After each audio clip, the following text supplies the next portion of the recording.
शर्मा धारा study YouTube channel पर आपका हार्दिक अभिनंदन करता हूं, स्वागत करता हूं।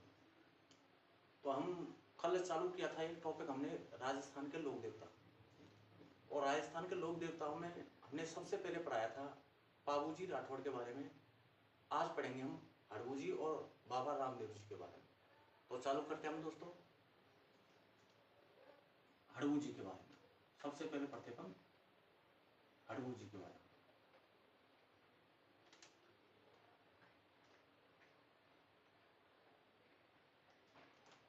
हड़बू जी सांखला जाति से सांखला राजपूत थे।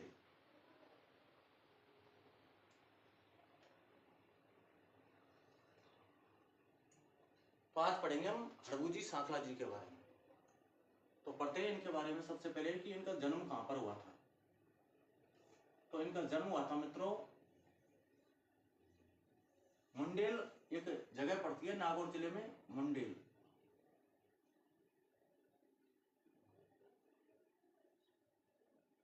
नागौर में एक जगह पड़ती है साहब मुंडेल।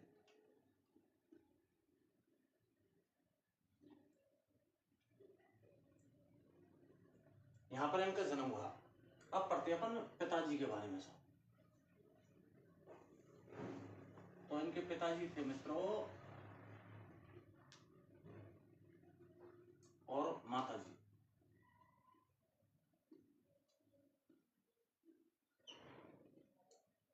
तो इनके पिताजी थे मेहराज सांखला,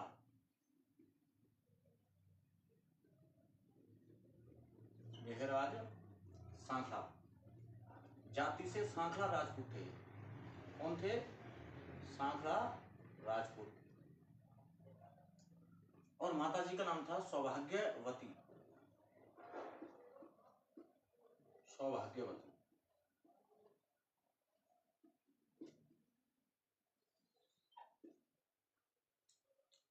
तो हड़बू जी सांखला थे, जो इनका उपनाम था सगुन शास्त्र के ज्ञाता कहा जाता है इनको सगुन शास्त्र का ज्ञान था, और रामदेव जी के मौसेरे भाई थे। तो मित्रों एक बार क्या होता है कि जिस समय राणा कुंभा राव जोधा पर आक्रमण करता है, उनके पिता की हत्या करता है। पहले तो भारमली के द्वारा जहर देकर राव रणबल राठौड़ की हत्या कर दी जाती है। उसके बाद राव जोधा है ये मेवाड़ छोड़कर भाग जाता है, मंडोर पहुंचता है। तो होता क्या है, उस समय हड़बू जी की शरण लेता है राव जोधा। तो हड़बू जी एक कटार देते हैं उसको, कटार भेंट करते हैं, और उस कटार से क्या है उसका खोया हुआ राज्य वापस मिल जाता है। तो इन्होंने अब इनका उपनाम पढ़ लेते हैं पहले। इनका उपनाम है मित्रों सगुन शास्त्र का ज्ञाता। इनको सगुन शास्त्र का ज्ञाता कहा जाता है, सगुन शास्त्र का ज्ञाता,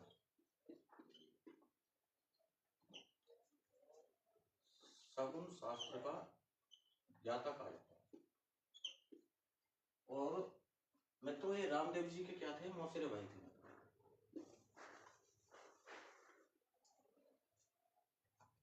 ये रामदेव जी के क्या थे? मौसेरे भाई थे। तो रामदेव जी के मौसेरे भाई,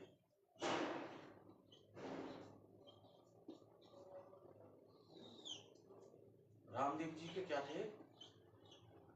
मौसेरे भाई थे साहब।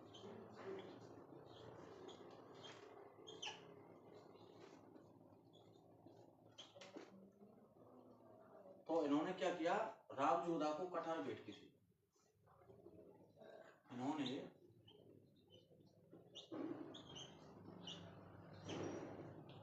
राव जोधा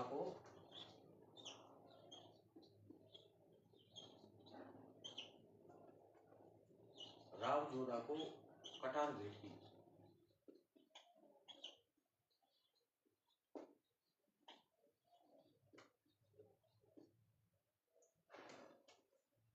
अब आ जाता है मित्रों इनका मंदिर कहां पर है।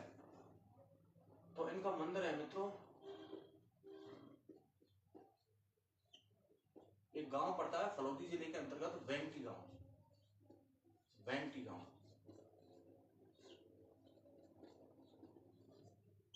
और ये वेंगटी गांव पड़ता है फलौदी जिले में।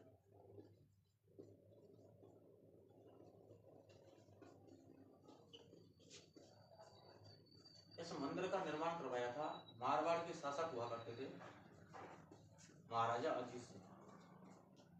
मंदिर का निर्माण करवाया था महाराजा अजीत सिंह ने।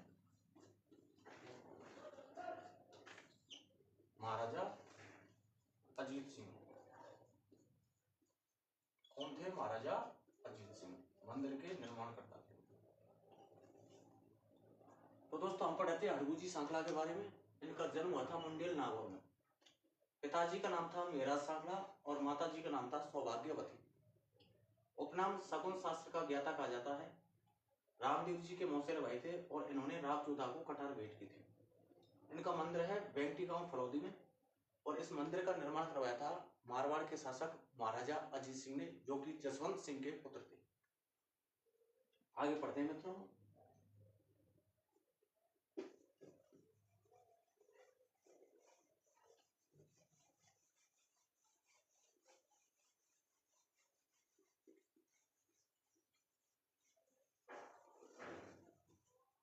अब पढ़ते हैं साहब कि जो हड़गू जी सांखला है ये क्या करते थे, इनके पास एक वाहन था बैलगाड़ी। तो जो अपंग गायें होती थी, अपंग गायों के लिए ये बैलगाड़ी से चारा लाया करते थे। अतः इनका वाहन है वो बैलगाड़ी को माना जाता है। इनके मंदिर में मूर्ति की जगह बैलगाड़ी की पूजा की जाती है। और जो इनका वाहन है वो है स्यार। स्यार इनका वाहन है।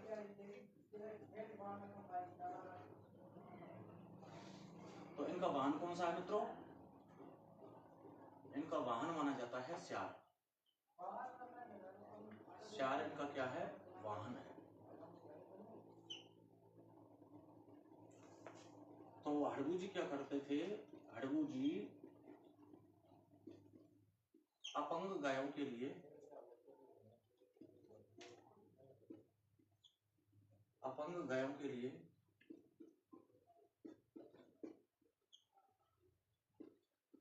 अपंग गायों के लिए बैलगाड़ी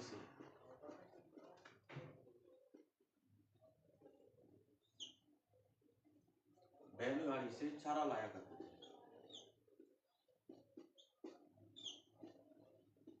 चारा लाया करते थे।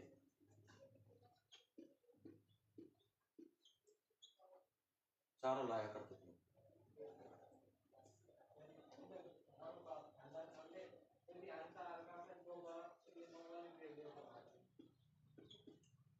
तो दोस्तों वाहन हो गया स्यार। तो हड़गू जी क्या करते थे? अपंग गायों के लिए बैलगाड़ी से चारा लाया करते थे। अतः इनके मंदिर में मूर्ति की जगह बैलगाड़ी की पूजा की जाती है। तो मित्रों हमने पढ़ लिया हड़गू जी के बारे में। अब पढ़ते अपन बाबा रामदेव जी के बारे में।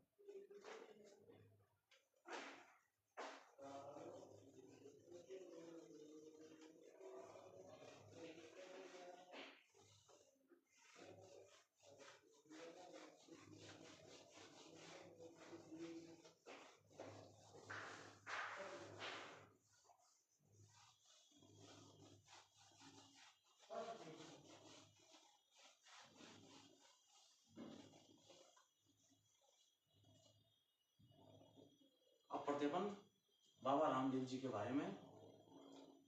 तो रामदेव जी के बारे में जाति से मित्रों ये तंवर राजपूत थे। तो बाबा रामदेव जी तंवर, रामदेव जी तंवर। तो इनके बारे में पढ़ते अपन मित्रों बाबा रामदेव जी के बारे में। तो सबसे पहले पढ़ते अपन बाबा रामदेव जी के बारे में कि इनका जन्म कहां पर हुआ था।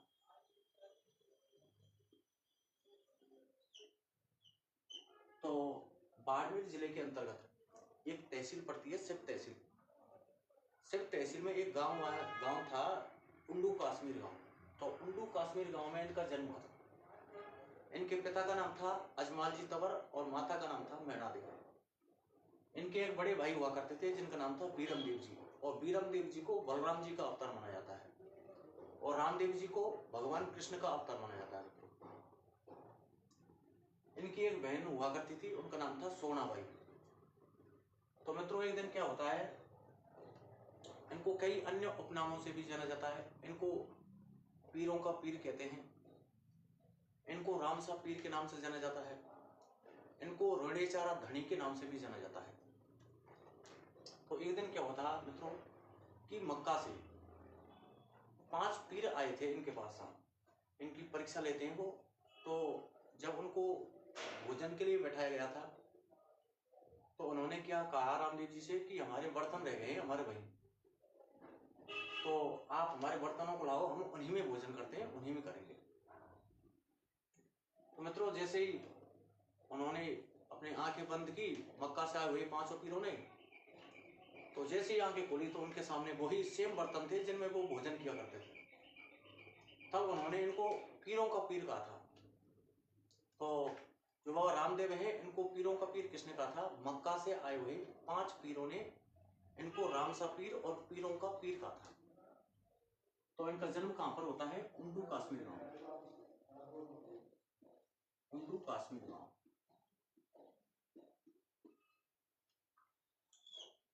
उंडू काश्मीर गांव पड़ता है मित्रों सब तहसील जिला बाड़मेर में। सब तहसील जिला बाड़मेर। शिव तहसील से वर्तमान में राजस्थान से शिव तहसील से एक विधायक हैं, उनका नाम बताइए आप। आपका आज का क्वेश्चन है। पिताजी का नाम था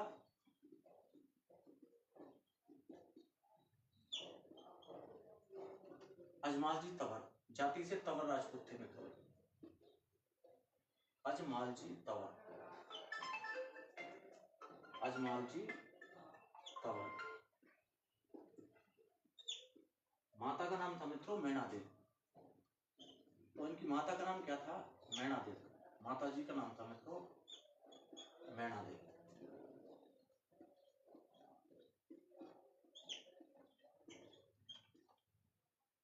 इनके बड़े भाई थे मित्रों और उन भाई का नाम था बीरम देव जी।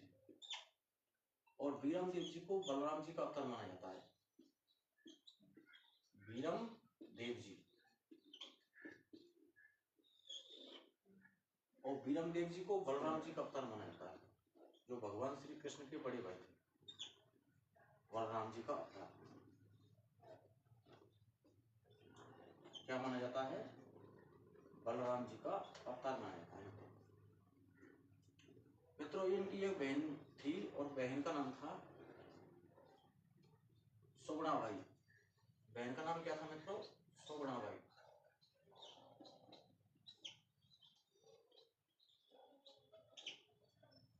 तो मित्रों जो इनका जन्म हुआ था, ये इनका जन्म हुआ था उस समय एक त्योहार था जिसका नाम था भाद्रपद शुक्ला द्वितीया के दिन। तो भाद्रपद शुक्ल पक्ष की द्वितीया के दिन, शुक्ल द्वितीया को इनका क्या हुआ था? जन्म हुआ था। इस भाद्रपद शुक्ल द्वितीया को बाबरी बीज या दूज के नाम से जाना जाता है। तो इसको क्या किस नाम से जाना जाता है? बाबरी बीज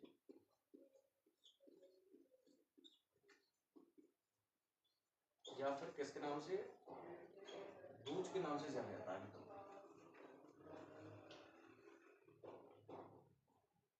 तो मित्रों हम पढ़ रहे थे रामदेव जी तंवर के बारे में। जन्म होता है उंडू काश्मीर गांव शिव तहसील जिला बाड़मेर। पिताजी का नाम था अजमाल जी तंवर और माता जी का नाम था मैना देवी। इनके भाई थे बीरम देव जी जिन्हें बलराम जी का अवतार माना जाता है। इनकी बहन का नाम था मित्रों सुगुणाबाई। और भाद्रपद शुक्ल पक्ष की द्वितीया के दिन इनका जन्म होता है, जिसे बाबरी बीज या दूज के नाम से जाना जाता है। तो मित्रों आगे कहते हैं कि जो रामदेव जी थे ये राजस्थान के एकमात्र ऐसे लोक देवता थे जिन्होंने जीवित समाधि ली थी। और लोक देवता के साथ साथ ये कवि भी थे, क्योंकि इन्होंने एक 24 प्रकार की 24 वाणियों का ग्रंथ लिखा था। तो इनका एक ग्रंथ था 24 वाणियां। 24 वाणियों के नाम से इन्होंने अपने एक ग्रंथ लिखा था, इसलिए इनको लोक देवता के साथ साथ कवि के रूप में भी जाना जाता है। आगे पढ़ते हैं मित्रों।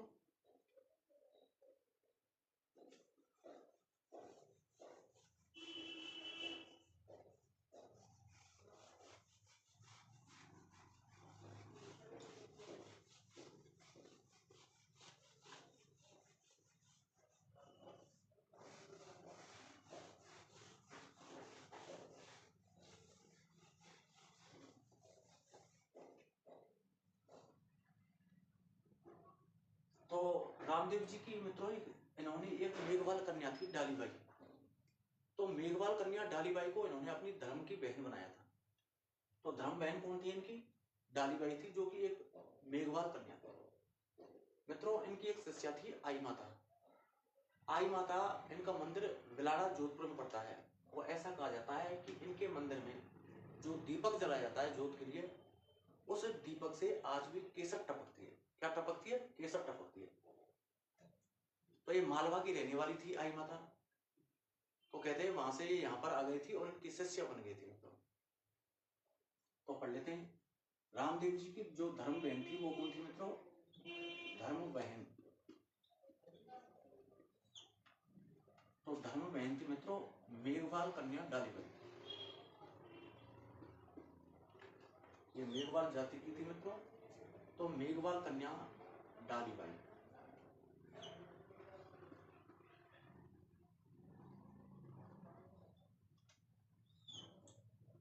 तो मेघवाल कन्या डालीबाई इनकी धर्म बहन थी और इनकी एक मित्रों शिष्या थी।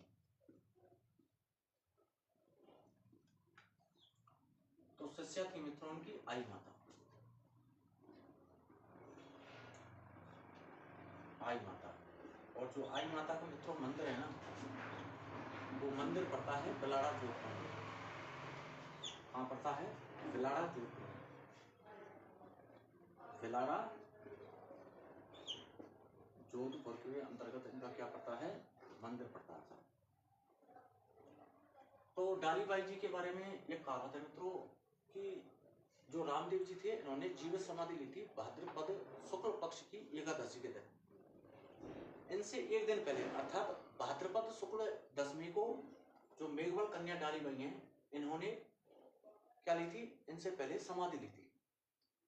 तो मित्रों रामदेव जी के बारे में कहा जाता है कि इनके पिता के बारे में एक कहावत है मित्रों कि इनके पिता बहुत दान पुण्य किया करते थे, संतों को सम्मान दिया करते थे। उस समय क्या था, एक जैसलमेर में पोखरण के समीप एक स्थल पड़ता है सातलमेर नामक कस्बा है। तो इस सातलमेर नामक कस्बे पर एक भैरव नामक राक्षस, क्रूर राक्षस था। तो वो अत्याचार किया करता था जनता पर। तो उसके खात्मे के लिए मित्रों कहा जाता है कि इन्होंने जो साधु संत हैं उनके आशीर्वाद से इनको एक पुत्र प्राप्त हुआ, तेजस्वी पुत्र बाबा रामदेव। तो बाबा रामदेव जी ने सर्वप्रथम यही कार्य किया कि भैरव नामक क्रूर राक्षस का वध किया था इन्होंने, जो कि सातलमेर नामक स्थान पर रहता था। तो इन्होंने भैरव नामक क्रूर राक्षस का वध किया।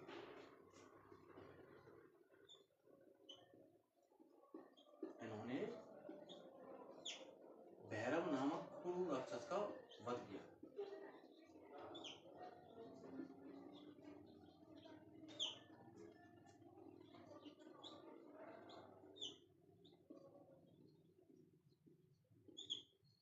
क्रूर राक्षस का वध किया था।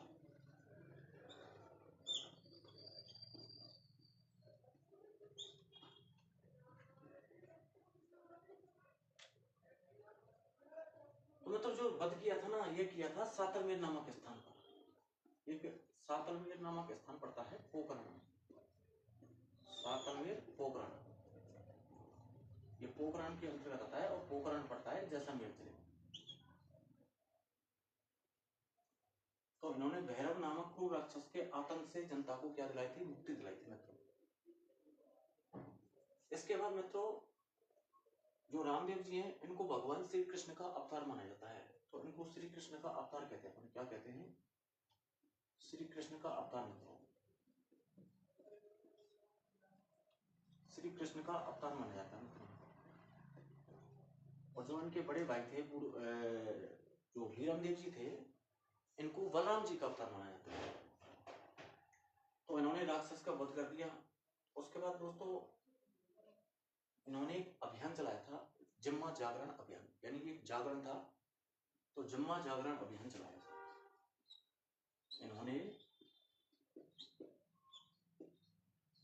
जिम्मा जागरण अभियान चलाया।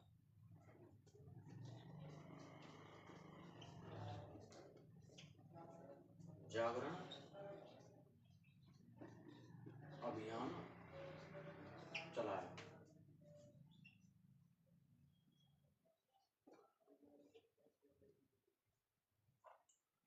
इन्होंने मित्रों जो रामदेव जी थे, इन्होंने ये ग्रंथ लगा था, 24 वाणियों का ग्रंथ लिखा,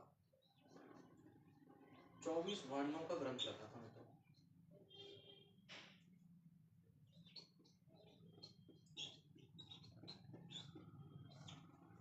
चौबीस वाणियों का ग्रंथ लिखा। अतः इनके बारे में कहा जाता है कि ये लोक देवता के साथ साथ क्या थे, ये कवि भी थे मित्रों। 24 वाणियों का इन्होंने ग्रंथ रखा और इन्होंने मित्रों एक समाधि ली थी। तो जिस दिन समाधि ली थी ना, उस दिन समाधि ली थी, उस दिन तो आता ही एक तिथि थी भाद्रपद शुक्ल पक्ष की एकादशी। भाद्रपद शुक्ल एकादशी के दिन इन्होंने क्या की थी, जीवित समाधि ली थी। और एक मात्र लोग देवता थे जिन्होंने क्या किया था, जीवित समाधि ली थी। और इनकी ये जो धर्म बहन थी डालीबाई जी, इन्होंने इनसे एक दिन पहले अर्थात भाद्रपद शुक्ल दशमी को क्या ली थी, समाधि ली थी एक दिन पहले। अब पढ़ते आगे मित्रों इनके बारे में।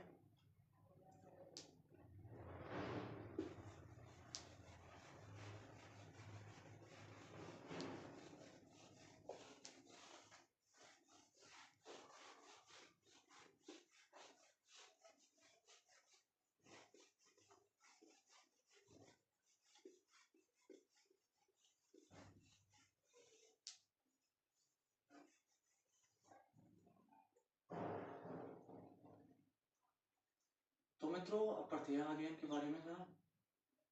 तो जो रामदेव जी के जो पूजा स्थल होते हैं, उन पूजा स्थलों पर इनकी एक ध्वजा फहराई जाती है, इनके पूजा स्थल पर यानी कि इनके मंदिर पर।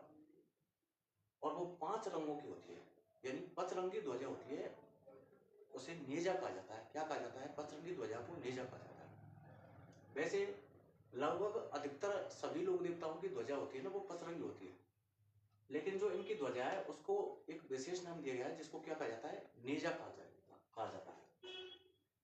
तो इनकी पचरंगी ध्वजा को, इनकी पचरंगी ध्वजा को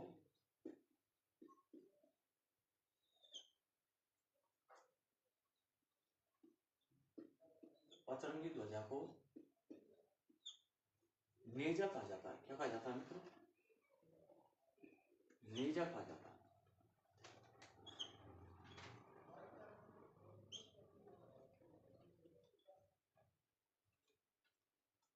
इसके बाद मित्रों इनके उपनाम पढ़ लेते हैं अपन।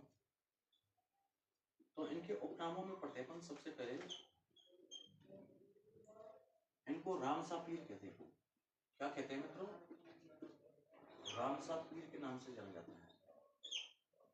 इनको मित्रों पीरों का पीर कहते हैं मित्रों। क्या कहते हैं, पीरों का पीर। तो बताइए इनको पीरों का पीर किसने कहा था। तो मक्का से जो 5 पीर आए हुए थे, उन्होंने इनको पीरों का पीर कहा था। तो पीरों का पीर। इनको एक नाम से और जाना जाता है मित्रों, रोनेचारा धनी के नाम से। रोनेचारा धनी, रोनेचारा धनी, ये मित्रों इनके उपनाम थे। आगे पढ़ते हैं अपन मित्रों कि जो राजस्थान में लोक देवियों में सबसे लंबा गीत जीण माता का माना जाता है मित्रों। और उनका गीत 52 मिनट का लंबा है, यानी कि समय अवधि है उसकी 52 मिनट। और लोक देवताओं में सबसे लंबा जो लोकगीत माना जाता है वो बाबा रामदेव का माना जाता है, जिसकी समय अवधि 48 मिनट मानी जाती है। तो दोस्तों लोक देवताओं में सबसे लंबा गीत किसका है, बाबा रामदेव जी का। लोक देवताओं में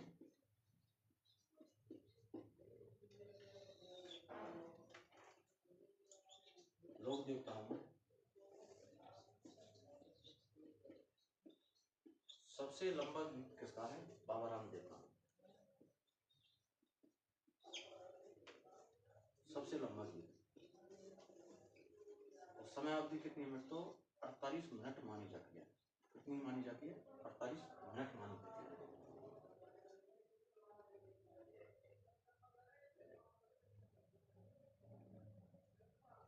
अब पढ़ते हैं अपन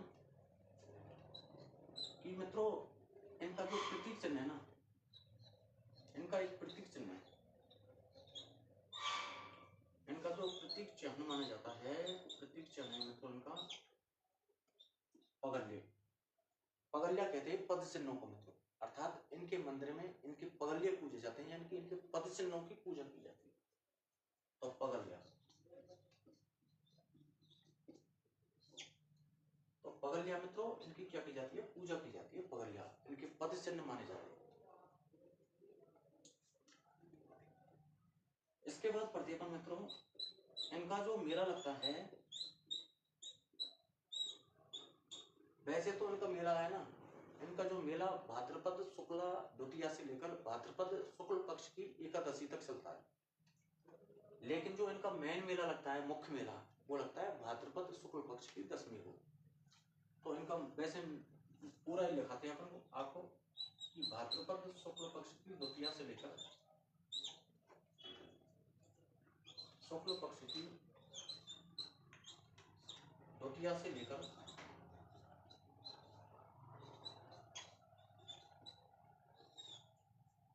द्वितीया से मित्रों भाद्रपद शुक्ल एकादशी तक चलता है मेला।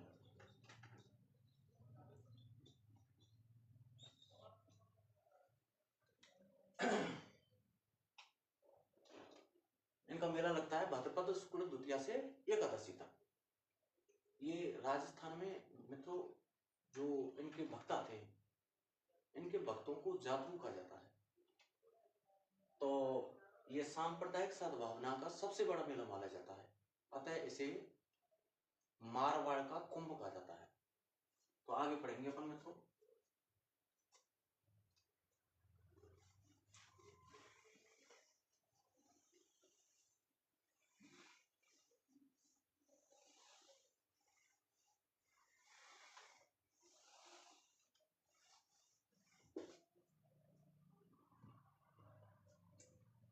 तो मित्रों सबसे पहले इनके गुरु पढ़ लेते हैं अपन, गुरु कौन थे इनके। तो मित्रों हमने गुरु जो हड़बू जी शाखा है और बाबा रामदेव जी हैं, इनके गुरु एक ही थे और गुरु का नाम था वालीनाथ जी। तो वालीनाथ जी की गुफा है मंसूरिया पहाड़ी जोधपुर में, जोधपुर जिले में एक पहाड़ी पड़ती है मंसूरिया।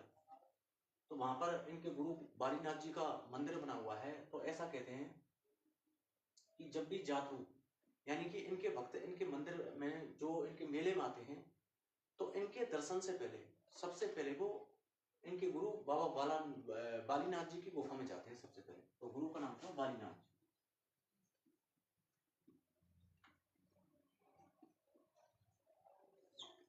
तो गुरु का नाम क्या था मित्रों, बालीनाथ जी। और बालीनाथ जी का जो मंदिर है ना, वो मंदिर पड़ता है मित्रों मसूरिया पहाड़ी पर, और मसूरिया पहाड़ी पड़ती है जोधपुर में। मंसूरिया पहाड़ी, मंसूरिया पहाड़ी जोधपुर में पड़ता है सर।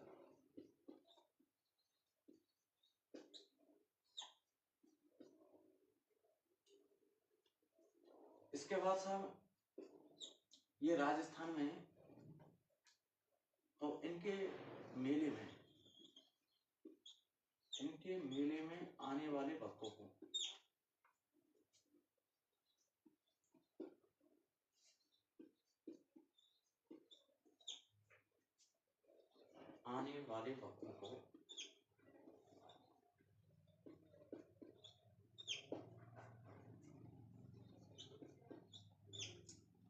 जातरू कहा जाता है।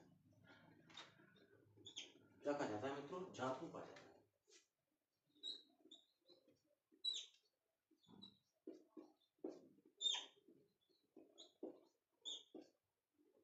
तो इनके मेले में जो भक्त आते हैं इनके, उनको किस नाम से जाना जाता है, जातरू के नाम से जाना जाता है साहब। आगे पढ़ते हैं।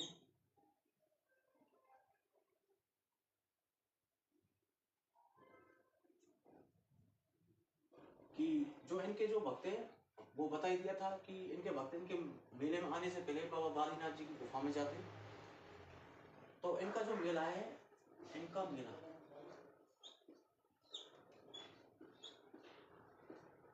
सांप्रदायिक सद्भाव का मेला माना जाता है।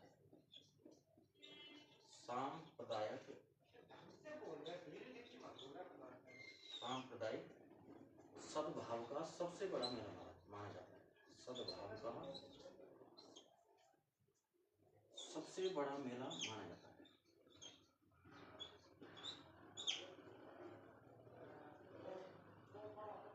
सबसे बड़ा मेला माना जाता है।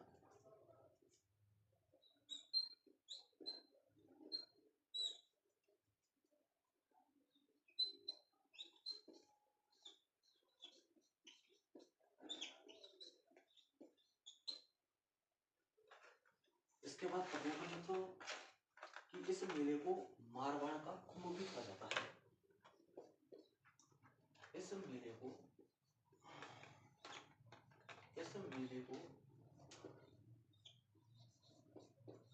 मारवाड़ का कुंभ भी कहा जाता है।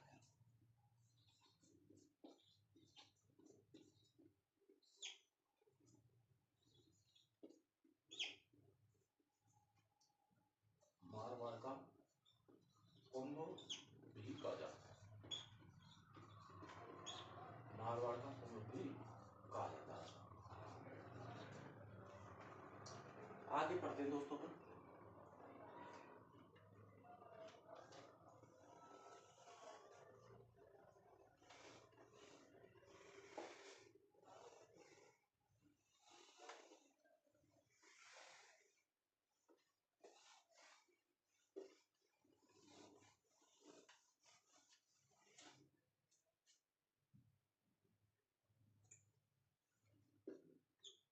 अब पढ़ते हैं अपन इनके मंदिरों के बारे में दोस्तों कि इनके जो मुख्य मंदिर है वो कहाँ पर।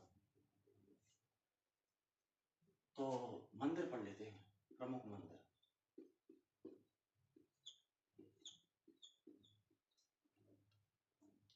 तो सबसे जो मुख्य मंदिर है तो वो पड़ता है इनका रोनेशा में, और रोनेशा को ही रामदेवरा के नाम से जाना जाता है। तो इनका मंदिर कहाँ पड़ता है? रोनेशा। रोनेशा को क्या कहा जाता है? रामदेवरा।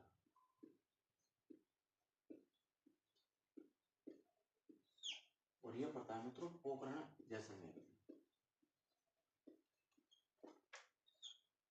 पोखरण जैसलमेर में।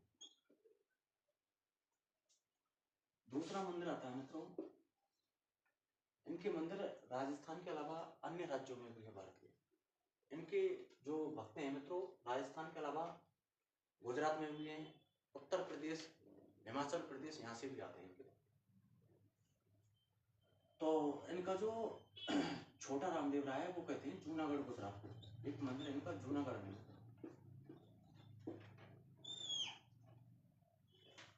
और जूनागढ़ में कहाँ है? गुजरात में, जूनागढ़ से।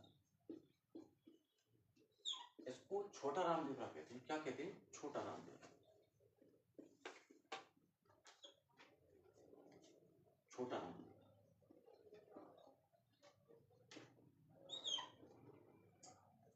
इनका मित्रों अन्य मंदिर है वो पड़ता है, जगह पड़ती है नागौर जिले के अंतर्गत खुंडियावास। तो खुंडियावास नागौर में भी एक इनका मंदिर है।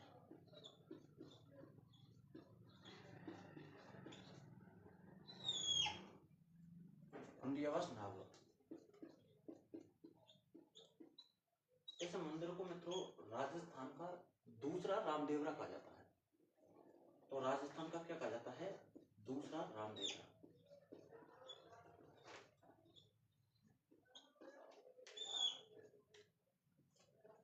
इसके अलावा इनका मंदिर है वो पड़ता है मित्रों सुरताखेड़ा। एक स्थल पड़ता है सुरताखेड़ा जो कि चित्तौड़गढ़ जिले के अंतर्गत आता है। तो सुरताखेड़ा पड़ता है चित्तौड़गढ़।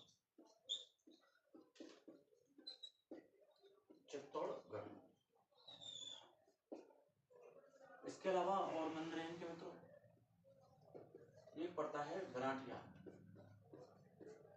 और गराटिया पड़ता है मित्रों अजमेर में। अब जिले बदल चुके हैं तो मित्रों नए जिलों के अनुसार इनका मंदिर है ब्याहबंदी। तो इनका मंदिर पाया जाता है ये ब्याहबंदी। इनके मंदिर है मित्रों रोनेचा जिसको वर्तमान में रामदेवरा के नाम से जाना जाता है, पोखरण जैसलमेर में है। जूनागढ़ गुजरात जिसे छोटा रामदेवरा के नाम से जाना जाता है। एक है मित्रों खुंडियावास नागौर, इसे दूसरा रामदेवरा कहा जाता है। और एक मंदिर पता है सुरताखेड़ा चित्तौड़गढ़, और एक है बराठिया जो कि पहले अजमेर जिले के अंतर्गत आता था, वर्तमान में ब्यावर जिले के अंतर्गत। तो ये हो गया मित्रों। इसके बाद और पढ़ते हैं।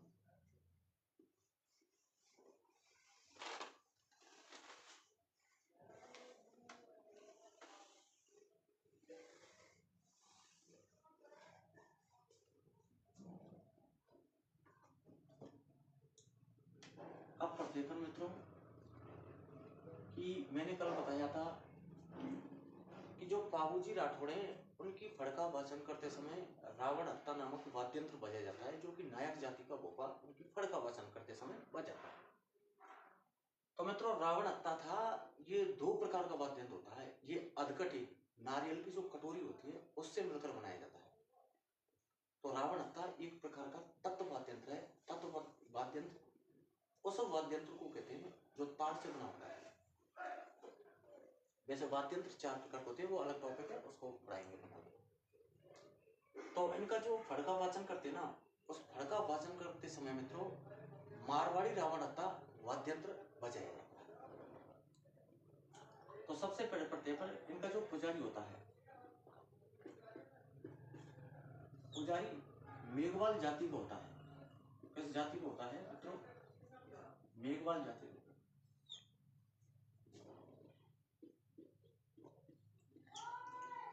और मेघवाल जाति के पुजारी को क्या कहा जाता है? रिखिया कहा जाता है। क्या कहा जाता है? रिखिया कहा जाता है।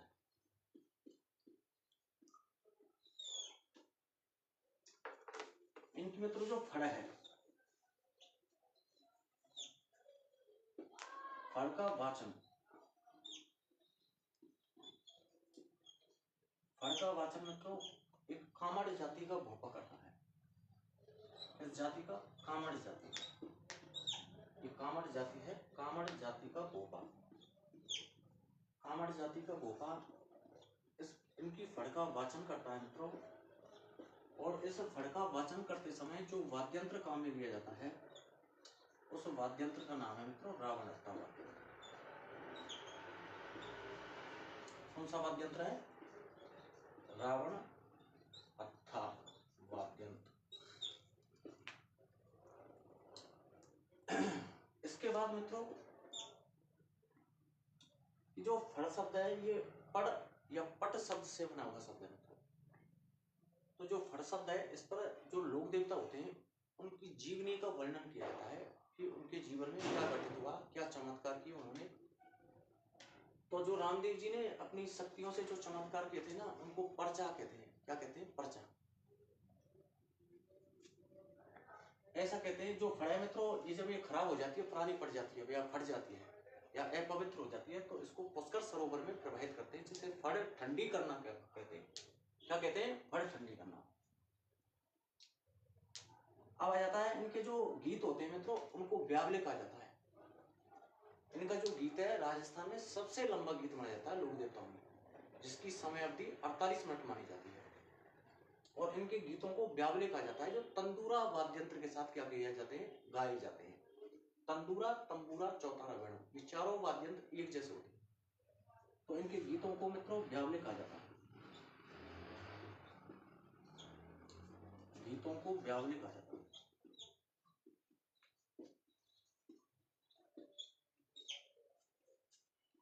ब्यावले कहा जाता है।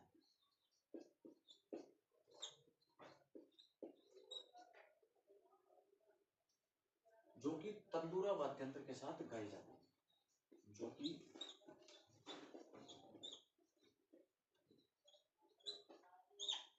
तंदूरा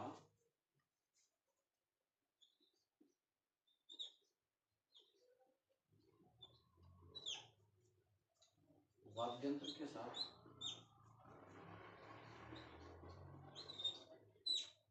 गाए जाते हैं।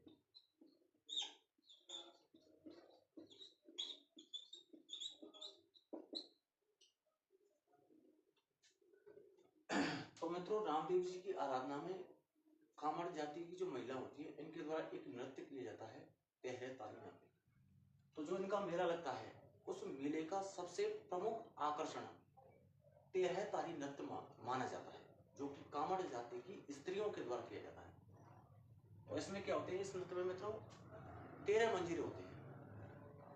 तो 13 मंजीरों को क्या कहा जाता है कि जो 9 मंजीर होते हैं उनको तो दाएं पैर पर बांधा जाता है, और जो 4 मंजीरे हैं उनमें से 2 मंजीरे अपने हाथों पर बांध दिए जाते हैं और हाथों से प्रहार करते हुए उनको बजाया जाता है।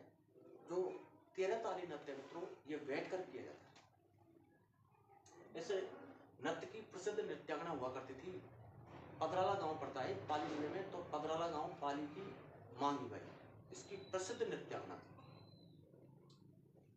तो इनके जो मेले का प्रमुख आकर्षण था वो क्या है मित्रों, 13 ताली नृत्य मनाया जाता है, जो कि राजस्थान में इनका मेला है सांप्रदायिक सद्भावना का सबसे बड़ा मेला है, संख्या की दृष्टि से सबसे बड़ा मेला माना जाता है। इसे मारवाड़ का कुंभ भी कहा जाता है। इनके मंदिर में इनके जो भक्त आते हैं उनको जातरू कहते हैं। तो मित्रों ये एक छोटी सी जानकारी थी हड़बू जी और बाबा रामदेव जी के बारे में। तो मैंने अपनी पूरी कोशिश की आपको बताने में, कुछ छोड़ा नहीं है, फिर भी कुछ बाकी रह गया हो तो क्षमा प्रार्थी है। बताना क्लास कैसी लगी, तो अपना फीडबैक जरूर दें। जय हिंद।